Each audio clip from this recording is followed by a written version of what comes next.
Ne sommes-nous pas en train de basculer dans une nouvelle guerre mondiale qui, cette fois, risque de nous faire tous disparaître de la surface de la Terre pendant que d'autres, plus nantis et mieux préparés, se réfugient sur la planète Mars? Croyez-moi, je ne suis pas si alarmiste que cela, parce qu'au rythme où vont les choses, nous devrions y réfléchir plus sérieusement. You're gambling with World War III. You're gambling with World War III. Le mot est lâché. Et j'avais déjà proposé sur cette chaîne une chronique dans ce sens, sur le risque de plus en plus important d'une troisième guerre mondiale. Les États-Unis vont prendre le contrôle de la bande de Gaza et nous allons faire du bon boulot avec. Nous la posséderons et serons responsables du démantèlement de toutes les bombes dangereuses qui n'ont pas explosé et de toutes les armes, aplanir la zone et se débarrasser des bâtiments détruits et créer un développement économique. Je ne veux pas faire de l'esprit, je ne veux pas faire le malin, mais la Côte d'Azur du Moyen-Orient, ça pourrait être quelque chose qui pourrait être vraiment magnifique. Vous avez bien entendu comme moi. C'est le président de la première puissance militaire mondiale qui décide de recoloniser un territoire avec plus de 5 millions d'habitants à des dizaines de milliers de kilomètres de chez lui. Qui annonce sans gêne, bille en tête, qu'il va déporter les populations et les installer de force sur d'autres territoires afin de construire des casinos et des centres de loisirs sur leurs terres. Il rêve à haute voix, en mondovision, d'une côte d'Azur sur la bordure littorale de la Méditerranée orientale, avec des belles bâtisses où l'on viendrait profiter de la vie. Pour le faire, on va déporter les populations vers l'Égypte et la Jordanie. Vous avez bien entendu. But let me be very, very clear. That will never happen. We will never accept the forced displacement of Palestinians, which is a war crime. Quelle force, quel pouvoir a-t-il le roi de Jordanie, protégé de Washington et fortement dépendant de ses financements pour s'opposer à la brutalité de Donald Trump, qui ne s'encombre plus de formules diplomatiques bien polissées auxquelles on s'était habitué de la part des grands dirigeants jusque-là.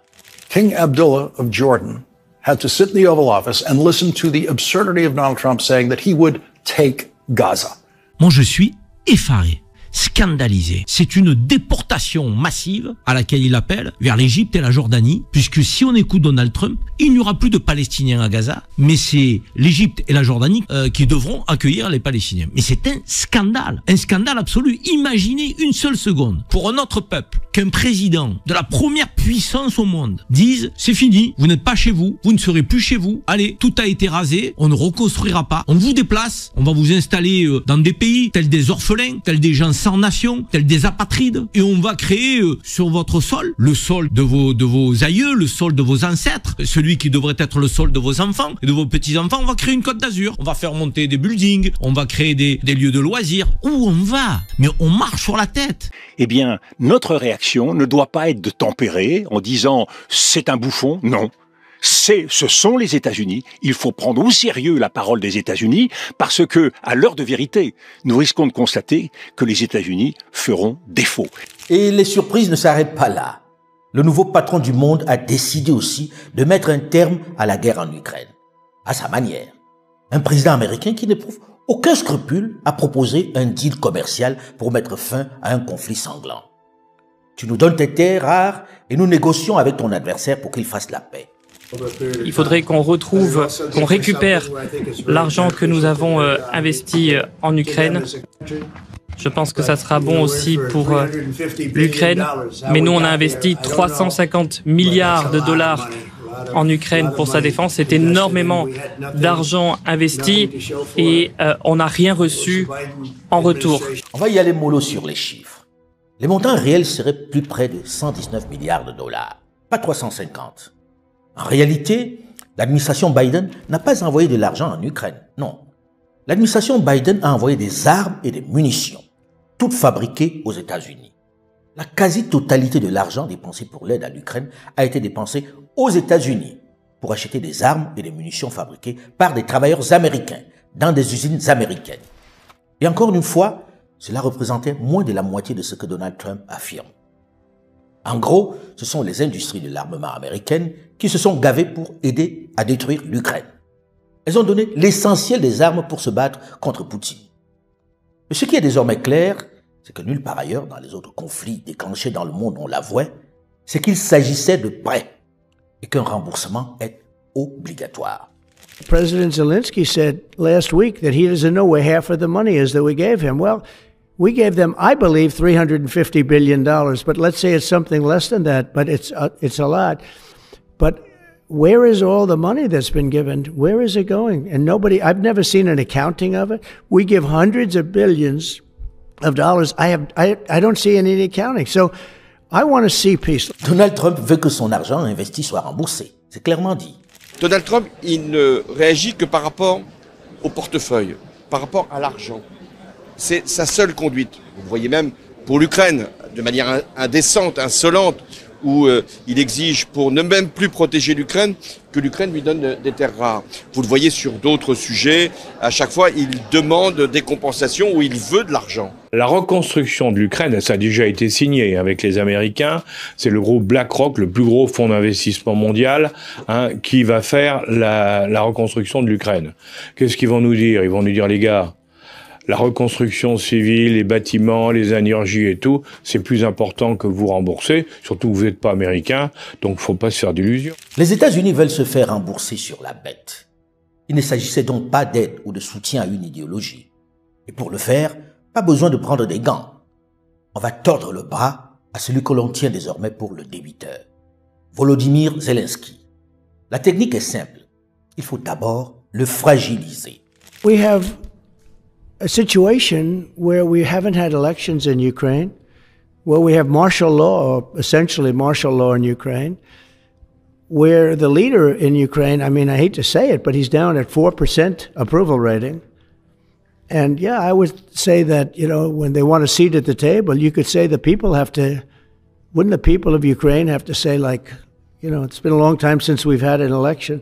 That's not a Russia thing. That's something coming from me and coming from many other countries also. Désormais, le héros de Kiev, qui était reçu en grande pompe dans toutes les chancelleries et parlements occidentaux, qui était présenté comme l'homme courageux, sauveur de son pays, est à présent en très mauvaise posture. C'est lui le dictateur maintenant. On ne présente plus Poutine comme le diable. Mr. President, you called Zelensky a dictator. Would you use the same words regarding Putin? I don't use those words lightly. I think that we're going to see how it all works out. Let's see what happens. On nous avait jusque-là dit que c'était lui le diable. Et on nous sanctionnait si on lui manifestait une once de sympathie ou de compréhension. Aujourd'hui, c'est avec lui que Oncle Sam parle directement. Et la version de l'Oncle Sam est à l'opposé de ce qui était dit hier. Il a rejoint la nôtre qui était considérée comme pro-Poutine. Celle qui nous était lourdement reprochée et qui faisait même l'objet de sanctions de la part des pays occidentaux.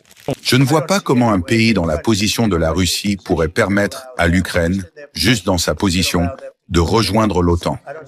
Je ne vois pas comment cela pourrait se produire. Bien avant le président Poutine, la Russie était très ferme sur cela. Et je crois que la raison pour laquelle la guerre a commencé, c'est que Biden est sorti et a dit qu'il pouvait rejoindre l'OTAN. Il n'aurait pas dû dire cela. Non, on peut le dire sans risque d'être taxé de pro-Poutine.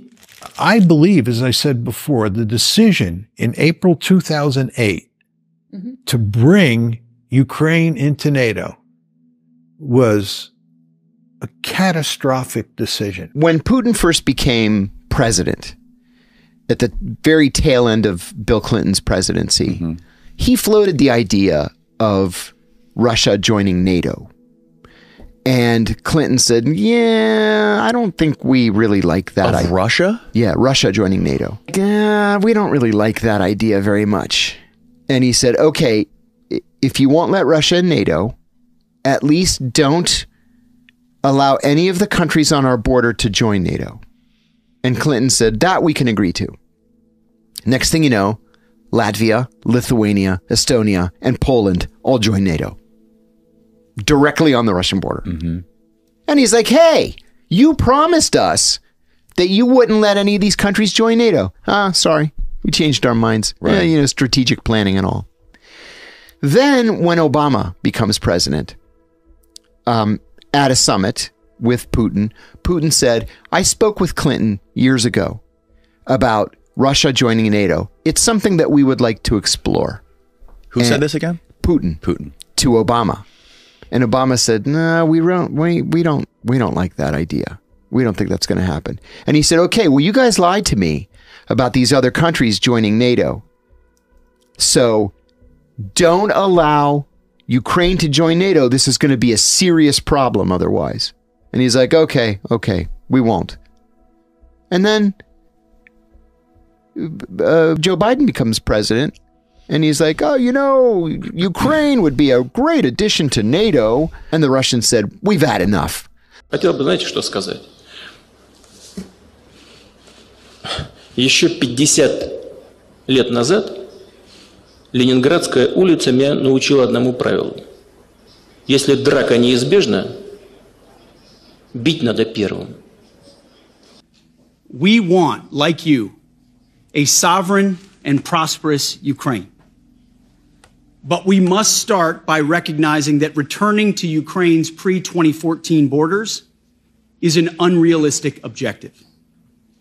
Chasing this illusionary goal will only prolong the war and cause more suffering. C'est dur à entendre pour ceux qui avaient promis cet objectif à Zelensky. Les paillettes et les youyous semblent avoir fait place à la chicotte. Et pour le faire plier, il ne s'encombre pas de scrupules. He was really good at was playing Joe Biden like a dictator without elections. I love Ukraine, but Zelensky has done a terrible job. His country is shattered, and millions of people have unnecessarily died. And you can't bring a war to an end if you don't talk to both sides. You got to talk. They haven't been talking for 3 years. So we hope to see a ceasefire soon and to reestablish stability in Europe and the Middle East. Le vent a tourné et le guerrier d'hier a le moral dans les chaussettes. Aujourd'hui, nous ne pouvons pas reprendre tous nos territoires. If you want real security guarantees, if you want to actually ensure that Vladimir Putin does not invade Ukraine again, the very best security guarantee is to give Americans economic upside in the future of Ukraine. The security guarantee and also the economic guarantee for Ukraine is to rebuild the country and ensure that America has a long-term interest. Can Ukraine survive without U.S. military support? Probably it will be very difficult. Le pauvre Zelensky, le dos au mur, est désormais confronté à sa réalité de petite nation lâchée par ses alliés d'hier qui le poussaient à détruire son beau pays. Et les Américains, du moins la Maison-Blanche, va s'appliquer à le rendre le plus fragile possible. Déjà, on négocie sans lui. On parle désormais de l'issue de la guerre avec Poutine sans l'associer à la négo. Ce n'est pas tout. Lorsqu'on l'invite enfin à la Maison-Blanche, c'est pour lui donner l'estocade finale. What was your second question? And my second question for President Zelensky. Why don't you wear a suit? Why don't you wear a suit? You're at the highest level in this country's office and you refuse to wear a suit. Just want to see if do you own a suit? Yeah, problems. A lot of Americans have problems with you not respecting the dignity of this office. I will wear a costume after this war will finish. Okay. Yes, maybe one. Maybe something like yours. Yes. Maybe something better. I don't know. Yeah. We will see. Maybe something cheaper than. Yeah. Thank you. Bizarre cette question du journaliste américain qui n'a pas posé la même quelques jours plus tôt à Elon Musk, qui est arrivé en t-shirt, jeans, casquette et manteau flanqué de son garnement qui ne tenait pas en place et qui invitait le président Trump à la boucler. Il faut dire que Elon Musk est le maître à la Maison-Blanche. Il peut se permettre de venir même en maillot de bain s'il en a envie. Mais cette attaque sur la tenue vestimentaire de Zelensky n'est qu'un avant-goût du traquenard que lui ont préparé les plus hautes autorités américaines. First of all, during the war, everybody has problems. Even you, but you have nice ocean and don't feel now, but you will feel it in the future. God bless. You don't know that. God bless. God bless. You will not have a war. Don't tell us what we're going to feel. We're trying to solve a problem. Don't tell us what we're going to feel. I'm not telling you. Because you're in no position to dictate that. Remember this. You're in no position to dictate what we're going to feel. We're going to feel very good. You will feel influence. We're going to feel very good and very strong. You will feel influence. You're right now not in a very good position. You've allowed yourself to be in a very bad position, and he happens to be right about it. From the very beginning of the war. You're not in a good position. You don't have the cards right now. With us, you start having cards. But right now, you don't. You're playing cards. You're playing cards. You're gambling with the lives of millions of people. Dites-vous que ceci se passe dans le bureau ovale, le cœur du pouvoir occidental. Et les termes sont bien ceux que vous avez écoutés. If you will speak very loudly about the war, you He's can... not speaking loudly. He's not speaking loudly. Your country is in big trouble. Can I Wait a answer? minute. No. Can You've I done a lot answer? of talking. Your country is in big trouble. I know. You're not I winning. know. You're not winning this. I... You have a damn good chance of we are coming out staying. okay because of Mr. us. President, If you didn't have you our invited military me- equipment, you invited if me you to didn't speak. have our military equipment, this war would have been over in 2 weeks. In 3 okay? days, I heard it from Putin. In 3 days. This is something Maybe new. less. In 2 weeks. Of course, yes. It's going to be a very hard thing to do business like this, I tell you. Just say thank you. Voilà celui que l'on recevait en grande pompe au Congrès américain avec standing ovation. Celui à qui on déployait généreusement le carnet de chèques.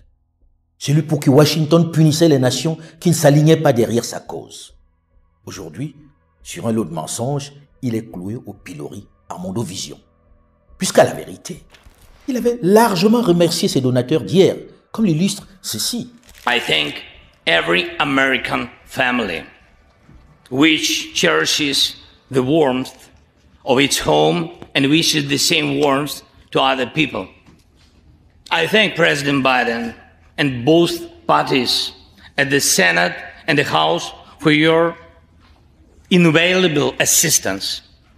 I thank your cities and your citizens who supported Ukraine this year, who hosted our Ukrainians, our people, who waved our national flags, who acted to help us. Thank you all. From everyone who is now at the front line, from everyone who is evading victory. Mais curieusement, personne dans ce bureau ovale ne se souvient de ces remerciements. Right now, you guys are going around and forcing conscripts to the front lines because you have manpower problems. You should be thanking the president for trying to bring an end to this conflict. Have you ever been to Ukraine that you say what problems we have? Le ton est sans appel. L'heure est à la crucifixion. Low on soldiers, it would be a damn good thing. Mr. And then you tell us, I don't want a ceasefire. I don't want a ceasefire. I want to go and I wanted this. Look, if you could get a ceasefire right now, I tell you, you take it so the bullets stop flying and your men stop getting killed. Of course, we want to stop the war. But you're saying you don't want a ceasefire. But I said to you, I want a ceasefire. with guarantees. Because you'll get a ceasefire faster than an agreement. Ask our people about ceasefire, what they think. That wasn't with me. For you what, that what wasn't this with me. means. It That was wasn't with you. a guy named Biden who was not a smart person. This That is was your, with, this that was is with your Obama. president. It was your president. Excuse me. That was with Obama, who gave you sheets, and I gave you javelins. Yes. I gave you the javelins to take out all those tanks. Obama gave you sheets. Quel échange surréaliste. Mais surtout, quelle leçon. Quelle leçon pour nos dirigeants africains qui prennent toujours pour argent comptant les engagements pris par les responsables occidentaux. Les promesses de Barack Obama et de Joe Biden sont désormais dénoncées par leurs successeurs à la Maison-Blanche. On reproche à Zelensky de les avoir écoutés. Le voilà malmené, ridiculisé, rabroué comme un malpropre. Sans sourciller, sans gêne, on lui rappelle que ceux qui lui ont donné les instructions hier, ceux qui l'ont amené à partir en guerre, étaient des incompétents. Ce sont les mêmes États-Unis d'Amérique qui hier disaient le caractère vital de cette guerre pour la planète, pour la civilisation, qui aujourd'hui lui font comprendre qu'il n'aurait jamais dû partir en guerre, qu'il a eu tort et que désormais il doit accepter d'y mettre un terme sans condition. On lui impose la reddition. Les millions de morts déplorés et la destruction de son pays, c'est cadeau. Il a ruiné l'Ukraine et aujourd'hui on lui dit qu'il doit carrément se résoudre à accorder une bonne partie de son territoire à la Russie. On lui conteste même la légitimité de participer à la négociation. Et cette fois-ci, en bonne entente avec l'ennemi d'hier. Poutine boit du petit lait. Il est possible de négocier avec n'importe qui, mais en raison de son éligibilité, Zelensky n'a pas le droit de signer quoi que ce soit. Il est désormais bien seul, Zelensky. Tellement seul, puisque ceux qui l'ont poussé à la guerre hier, qui mettaient sous sanction quiconque osait dénoncer cette option militaire, semblent d'un coup bien timides, inaudibles. Les spécialistes militaires et autres politiques vindicatifs, qui pendant plus de 3 ans braillaient, baradaient, étalaient leurs certitudes sur les chaînes de télévision à longueur de journée, ont presque tous disparu. Les commentaires très techniques, qui annonçaient une victoire imminente de Kiev, ont d'un coup cessé. Les officiers militaires stars des plateaux de télévision sont d'un coup moins loquaces. Et les politiques se font plus discrets. il ne commande presque pas la décision de Washington de négocier en ignorant superbement les Européens. De ce côté de l'Atlantique, on est tout petit. Au mieux, on proteste très timidement. Seuls ceux qui dénonçaient déjà cette guerre ou les anciens présidents osent encore s'exprimer pour fustiger l'attitude de Washington. Mais si vous ne les arrêtez pas maintenant, ça va être votre tour après. Tout ce que vous dites à propos de M. Poutine, c'est à vous qu'il faut l'appliquer. C'est vous qui cédez sans cesse et sans cesse et sans cesse et sans cesse. Et donc le nettoyage ethnique va devenir une méthode. La preuve, c'est qu'à la République démocratique du Congo est envahie depuis 10 ans et depuis maintenant plusieurs mois par son voisin le Rwanda, qui considère que ça fait partie de son espace à lui, normal d'expansion. Il y a déjà eu, on en est au total à une dizaine de millions de victimes de cette histoire sur les 10 dernières années. Qu'est-ce qui se passe? Rien. Il ne comprend que le rapport de force. Et c'est la raison pour laquelle il ne faut pas espérer séduire Donald Trump. Il ne faut pas essayer de le convaincre. Il faut essayer de lui faire tellement mal à son économie, à son argent, à la bourse américaine. I hear that, they're upset about not having a seat. Well, they've had a seat for 3 years and a long time before that. This could have been settled very easily. Just a half-baked negotiator could have settled this years ago. Nous voulons la paix. Cette paix ne peut pas signifier la capitulation de l'Ukraine. Cette paix ne peut pas être un cessez-le-feu sans garantie. La peur de l'oncle Sam n'est pas un mythe. L'heure est à la brutalité et personne n'ose trop la ramener. L'Union européenne, qui hier était vent debout, au sein de laquelle personne n'avait le droit de critiquer l'option militaire, proteste très timidement. On ne les attend plus beaucoup. Chacun a peur de la brutalité de l'administration Trump qui leur rappelle que c'est lui qui paye et que l'Europe ne respecte pas ses engagements vis-à-vis de l'OTAN. But make no mistake, President Trump will not allow anyone to turn Uncle Sam into Uncle Sucker. Tiens, on fait la leçon à l'Union européenne. But to endure for the future, our partners must do far more for Europe's defense. Il est important dans les années à venir que l'Europe prenne vraiment en main sa propre défense. Vous n'avez sans doute pas entendu parler de cette expression, le partage du fardeau. Il est temps d'investir, car vous ne pouvez pas supposer que la présence américaine durera éternellement. C'est bizarre. Ça sonne comme du déjà entendu, non? Comme les propos d'un certain président français au chef d'État africain. Et je le dis pour tous les gouvernants africains qui n'ont pas eu le courage vis-à-vis de leurs opinions publiques de le porter, aucun d'entre eux ne serait aujourd'hui avec un pays souverain si l'armée française ne s'était pas déployée dans cette région. Comme disent les enfants dans la cour de récréation, c'est celui qui dit qui est. On découvre aujourd'hui que la France elle-même sous-traite sa sécurité aux USA et que le reproche que fait Macron au chef d'État africain de ne pas prendre plus en charge leur défense s'applique à lui aussi. Et pour nous, Européens, c'est une question existentielle. En réalité, cette situation ubuesque met à nu la fragilité de l'Europe. Tu peux pas être faible face au président Poutine. C'est pas toi, c'est pas ta marque de fabrique. C'est pas ton intérêt. Comment ensuite être crédible face à la Chine si tu es faible face à Poutine? La deuxième chose, je vais dire, si tu laisses l'Ukraine prise, la Russie, elle sera inarrêtable pour les Européens, pour tous, mais elle sera non seulement encore plus forte, elle continue d'investir, mais elle va récupérer l'Ukraine et son armée, qui est une des plus grandes d'Europe, avec tous nos équipements, y compris les équipements américains. C'est une faute stratégique. Il ne comprend que le rapport de force. Et c'est la raison pour laquelle il ne faut pas espérer séduire Donald Trump. Il ne faut pas essayer de le convaincre. Il faut essayer de lui faire tellement mal à son économie, à son argent, à la bourse américaine. Il est particulièrement douloureux que nous, Européens, essayons maintenant d'apprendre dans les journaux les négociations entre la Russie et les États-Unis sur l'Ukraine. Parce que nous avons manqué le moment, les dirigeants des grands pays d'Europe ont manqué le moment où ils auraient pu être les initiateurs de cette question. Face à l'humiliation qui lui est infligée, en l'excluant quasiment des négociations de paix sur l'Ukraine, l'Europe est penaude et se divise. En un jour, Donald Trump a ridiculisé l'armée de bureaucrates à Bruxelles. Il a fait plus en un jour pour les Américains que toutes vos piles de papier pour les Européens en 50 ans. Terminer l'écologie punitive, terminer l'OMS et les fraudes à l'humanitaire. Et les nations européennes sont manifestement divisées. Je fais partie des responsables politiques qui ne souhaitent pas continuer la guerre, parce que la guerre est un drame. Le ton n'est plus des plus cordiaux au sein de cette Assemblée européenne, c'est le désarroi. Désormais, les autorités européennes négocient toute honte bue leur participation pour parler de paix, à ce qui s'apparente à une reddition en rase campagne.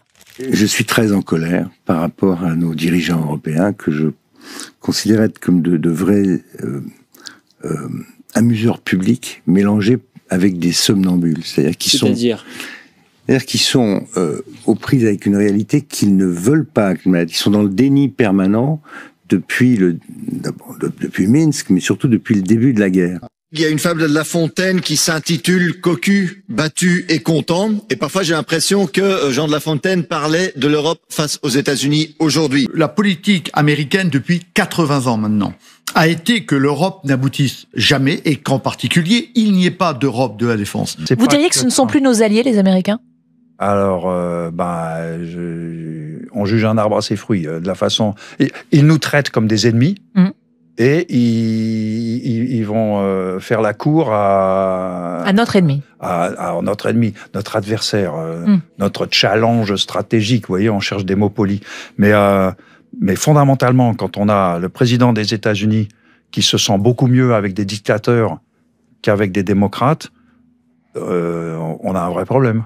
Regardez-vous maintenant, regardez-vous, regardez ce qui se passe. Mais regardez l'humiliation de l'Europe, regardez Macron il va là chez Trump là, en train de lui cirer les chaussures, petite blagounette comme ça, on rigole. Alors que qu'est-ce qui se joue ici aujourd'hui? C'est la survie. C'est la stratégie de l'Europe qui est en jeu ici aujourd'hui. Si, il faut tenir compte de cette réalité et ne pas faire semblant de ne pas avoir entendu. Quand on nous crache à la figure, il ne faut pas dire qu'il pleut, il faut vraiment tenir compte de les insultes que Donald Trump a mis non seulement à l'égard de Zelensky, mais également à l'égard des pays de l'Union européenne. L'Europe ne s'y est pas malheureusement préparée, ni dans les dernières années, ni dans les derniers mois. Et c'est, à mon avis, une responsabilité très grave qui a été prise par les dirigeants, tant par la Commission que par les chefs d'État. Трамп с его характером, с его настойчивостью, он наведет там порядок довольно быстро. И все они, вот увидите, это произойдет быстро, скоро. Все они встанут у ноги хозяина и будут нежно помахивать хвостиком. Все это встанет на свои места. What I saw in the Oval Office was disrespectful, and I don't know if we can ever do business with Zelensky again. I think most Americans saw a guy that they would not want to go in business with. He either needs to resign and send somebody over that we can do business with, or he needs to change. Je suis prêt à quitter mon poste en échange d'une adhésion de l'Ukraine à l'OTAN. Sous de telles conditions, je le fais immédiatement. En fait, on a fait exactement ce qu'on fait avec un enfant gâté. Pendant des années, on le soigne, on le cajole, on le met à l'abri des problèmes. Et tout d'un coup, quand le problème arrive, eh bien, il n'est pas prêt pour l'affronter. Et on est exactement dans cette situation-là aujourd'hui. Today I received an important letter from President Zelensky of Ukraine. The letter reads, Ukraine is ready to come to the negotiating table as soon as possible to bring lasting peace closer. Nobody wants peace more than the Ukrainians, he said. My team and I stand ready to work under President Trump's strong leadership to get a peace that lasts. We do really value how much America has done to help Ukraine maintain its sovereignty and independence. Regarding the agreement on minerals and security, Ukraine is ready to sign it at any time that is convenient for you. I appreciate that he sent this letter. Just got it a little while ago. On pourrait presque dire fin de partie pour Volodymyr Zelensky. Plus personne ne l'envisage vraiment comme interlocuteur. Pour les États-Unis d'Amérique, c'est game over. Avec un peu de chance, il évitera d'être tué ou interpellé. Il doit envisager, c'est sûr, un exil loin de son pays qu'il a contribué à détruire. En gros, comme nous le disions depuis le départ, on a convaincu un président fragile de partir en guerre pour un objectif qui n'était pas forcément à son avantage.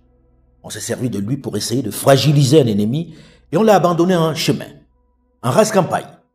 L'Ukraine ressemble désormais à une ruine. Et à qui le doit-on? De quel côté de l'histoire s'inscrira Volodymyr Zelensky? Vendredi soir, dans le bureau ovale de la Maison-Blanche, s'est déroulée sous l'objectif des caméras du monde entier une scène sidérante, marquée de brutalité, de volonté d'humiliation, dont le but était de faire plier par la menace le président ukrainien Volodymyr Zelensky pour qu'il se rende aux exigences de ses agresseurs. Le tout résumé en une phrase devant les caméras de la planète: ou bien vous trouvez un accord avec Poutine, ou bien nous vous laissons tomber. Pour l'honneur de la responsabilité démocratique, pour l'honneur de l'Ukraine, et j'ose le dire pour l'honneur de l'Europe, le président Zelensky n'a pas plié, et je crois que nous pouvons lui en manifester de la reconnaissance. When Zelensky said in 7 days, let's negotiate, I know the details of this exquisitely. Within a couple of weeks, there was a document exchanged that President Putin had approved, that Lavrov had presented, that was being managed by the Turkish mediators.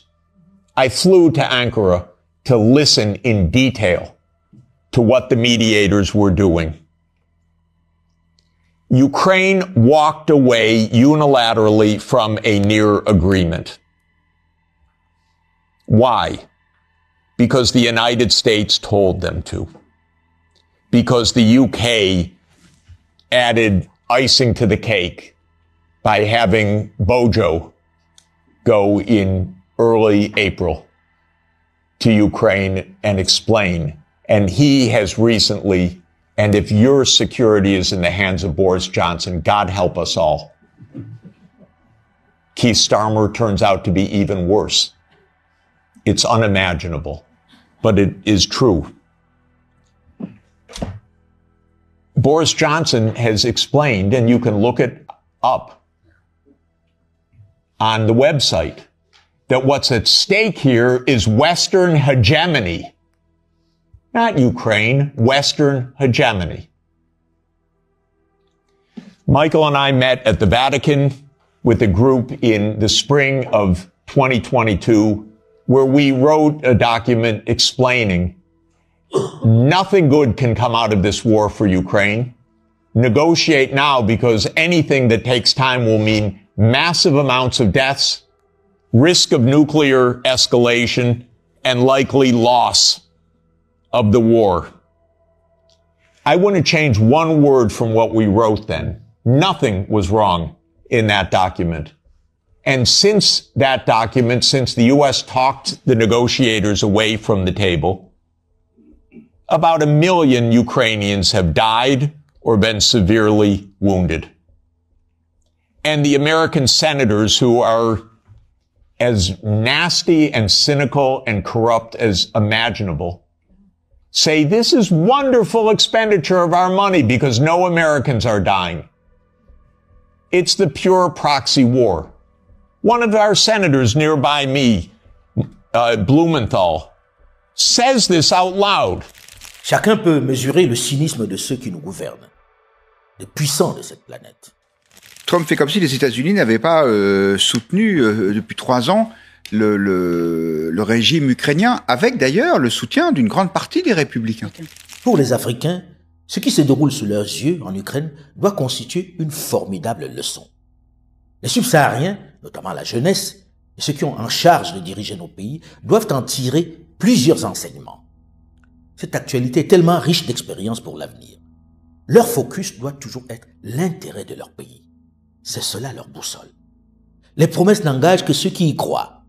Les belles paroles, les choix que leur imposent les grandes puissances doivent être clairement et systématiquement et froidement analysés à l'aune des intérêts du pays. Lorsque l'on s'enferme dans leurs projets, dans leur agenda, on peut rapidement se retrouver tout seul. Les grands discours sur l'aide, les concepts de secours humanitaire ne sont que des leurres dont il faut se méfier. Ils doivent en avoir pleine conscience. Ces boniments cachent toujours un sombre dessein. Nos dirigeants doivent toujours garder à l'esprit qu'il n'existe pas d'amitié entre les États, mais qu'il n'y a que des intérêts. Tous ceux qui vous invitent à aller en guerre, à combattre tel ou tel voisin, qui se proposent d'intervenir militairement chez vous, le font pour des intérêts qui sont les leurs. Toujours. Il n'y a aucune raison qu'ils le fassent simplement pour vos beaux yeux, alors qu'ils ont eux aussi leurs problèmes chez eux, en interne. Les expressions du genre « nos amis les Africains », les tapes faussement amicales sur l'épaule cachent trop souvent des entourloupes bien emballées. Certains de nos dirigeants en ont eu pour leurs frais pour avoir beaucoup trop écouté quelques chefs de grandes puissances qui leur promettaient monts et merveilles, qui leur garantissaient de sauver leur pouvoir. À la fin de la journée, ils se sont retrouvés fort dépourvus et bien seuls. Il faut avoir le courage de prendre ses responsabilités lorsque vous sentez que vous avez raison et que les options qu'on vous impose de l'extérieur ne sont pas conformes à vos intérêts. C'est en cela que les dirigeants de l'AES ont eu un mérite extraordinaire en mettant un terme à cette aide militaire infructueuse, budgétivore et humiliante qui, pendant plus de 10 ans, n'a rien résolu. If you want freedom, take pride in your country. If you want democracy, hold on to your sovereignty. And if you want peace, love your nation. L'autre grande leçon à tirer de l'expérience ukrainienne pour nos dirigeants, mais également pour l'ensemble des Africains, c'est qu'en réalité, celui que tous redoutaient et qui faisait la leçon est finalement un tigre en papier. Les Européens sont mous, donc ils vont continuer à être mous, ils sont désunis, ils se resteront désunis, et ils feront avec parce qu'ils n'ont pas d'autre option que de faire avec, sauf le jour où ils se seront décidés à créer une Europe puissance qui ne soit pas simplement une Europe du commerce et des échanges, mais une Europe ayant une souveraineté. Le problème est que les chefs et les dirigeants de l'Union européenne et des institutions européennes, effrayés comme des poulets, restent assis dans le champ à attendre leur sort. Je veux dire que les poulets effrayés n'ont pas d'avenir. Nous sommes assis là, comme les singes hypnotisés par le serpent, et nous attendons simplement de voir ce que le président des États-Unis va faire. The people voted for major government reform. There should be no doubt about that. That was on the campaign. The president spoke about that at every rally. The people voted for major government reform, and that's what the people are going to get. They're going to get what they voted for. With the European Union, it's $350 billion deficit. So obviously something's going to take place there. Il y a quelques années, il y a une quinzaine d'années, on va dire environ, nos économies étaient comparables. Je parle de l'ensemble de l'Union européenne avec les États-Unis. Aujourd'hui, le PIB américain, c'est 27 000 milliards de dollars. Ce qui est le PIB de l'Europe, c'est 17 000 milliards de dollars. Donc on est décroché. The UK is way out of line. You know, we have over a $300 billion deficit. They don't take our cars. They don't take our farm products. They take almost nothing. And we take everything from them. Millions of cars, tremendous amounts of food and farm products. So the UK is way out of line, and we'll see the UK, but European Union is really out of line. UK is out of line, but I'm sure that one, I think that one can be worked out. But the European Union it's an atrocity, what they've done. Arrêtons de rêver, arrêtons de jouer les matamores. On n'est plus dans la position de faire des effets de gros bras. Et si un jour on devenait réaliste et qu'on disait voilà réellement nos objectifs, les moyens que nous pouvons mettre et la stratégie qui en découle. L'Europe est le grand perdant de cette aventure. Son image a été fortement écornée. La vérité est sortie au grand jour. La grande donneuse de leçons sous-traite elle aussi sa sécurité. Depuis 1949, et en réalité depuis que Truman avait dit que les États-Unis allaient prendre la tête du monde libre, les pays d'Europe occidentale et les pays d'Europe sont protégés de la menace notamment qui vient de Moscou par les États-Unis. Elle est en panique lorsque le grand frère américain lui tourne le dos. Elle est en panique lorsque l'oncle Sam se rapproche de l'ennemi désigné d'hier, la Russie. On la voit courir dans les jupes de Washington pour quémander son soutien, pour la supplier de ne pas la lâcher. L'image est forte. Le ballet diplomatique des dirigeants européens à la Maison-Blanche pour convaincre Donald Trump de les associer à la discussion et de continuer de soutenir l'Ukraine. Traditionnellement, c'était les dirigeants africains qui se bousculaient dans les chancelleries occidentales pour quémander leur aide militaire. Ils étaient traités comme des mendiants. You know, they get their money back by giving money. We don't get the money back. Biden made a deal. He put in $350 billion. And I thought it was a very unfair situation. We're not getting all of ours. I mean, quite a bit of ours was gifted. It was given. There were some lends, but mainly it was gifted, actually. Avant, c'était In God We Trust, et maintenant, l'impression que c'est In Money We Are. Regardez le deal sur les minerais. C'est clair maintenant. De grondstoffen van Oekraïne in de pocket direct voor de Amerikaans imperialisme. C'est ça, monsieur le Premier ministre. Le spectacle d'Emmanuel Macron, puis du Premier ministre de Grande-Bretagne, Sir Keir Starmer, à Washington, le discours professoral du vice-président des États-Unis, J.D. Vance, aux Européens, a fini de convaincre la planète entière que le tigre qui montrait ses crocs et ses griffes est un tigre en papier. Que la démonstration de puissance qu'elle affichait était factice. Elle qui pendant des mois et des mois menaçait de mettre à genoux la Russie, qui chaque jour sur les médias, avec des grands spécialistes militaires, nous promettait la fin de la Russie, n'a finalement pas les moyens de se battre contre cette grande puissance. C'était du vent. L'Europe est défendue à la demande des Européens par l'Alliance Atlantique, donc par les États-Unis. Depuis l'après-guerre, ils n'ont jamais voulu avoir une défense autonome et une puissance européenne. Sinon, ils auraient été gaullistes. La Russie produit plus d'armes que l'Union européenne et de plus d'armes et de munitions en 3 mois que nous en 1 an. Il y a aussi le constat que depuis qu'on n'a plus d'armées d'appelés, eh bien, on est incapable d'avoir des armées d'une taille qui leur permettrait d'affronter l'armée russe. Le seul moyen, ce serait la mobilisation générale. Mais si, par exemple, demain, Emmanuel Macron décrète la mobilisation générale, déjà, il faut que les jeunes Français acceptent. Je vous souhaite bon courage d'aller mobiliser les Français dans les banlieues, qui d'ailleurs préfèrent 1000 fois Vladimir Poutine parce que c'est un mal alpha, plutôt qu'Emmanuel Macron. Donc là, j'en souhaite bon courage. Et à côté de ça, il faut les former pendant au moins 6 mois, étant donné, parce qu'ils partent de rien. C'est pas des gens qui ont déjà fait leur service militaire qui sont remobilisés. Il faut les former avec la perspective pour ces jeunes gens d'aller se battre contre la meilleure armée du monde. Sur un territoire à 2000 km de là où ils vivent. Ça ne marchera pas. Le roi est nu. Maintenant qu'on le sait de façon concrète, que faisons-nous? Quelle leçon l'Afrique, qui a toujours été sous influence des grandes puissances occidentales, doit-elle en tirer? Face au grand chamboulement géostratégique, où les amis d'hier se déchirent pendant que les inconciliables adversaires se réconcilient, quelle doit être la position de l'Afrique? N'est-ce pas une formidable opportunité pour elle? On en parle dans la seconde partie de cette chronique que je vous recommande fortement parce qu'elle, je vous le garantis, est riche d'enseignements. Mais avant, n'oubliez pas de liker et de vous abonner.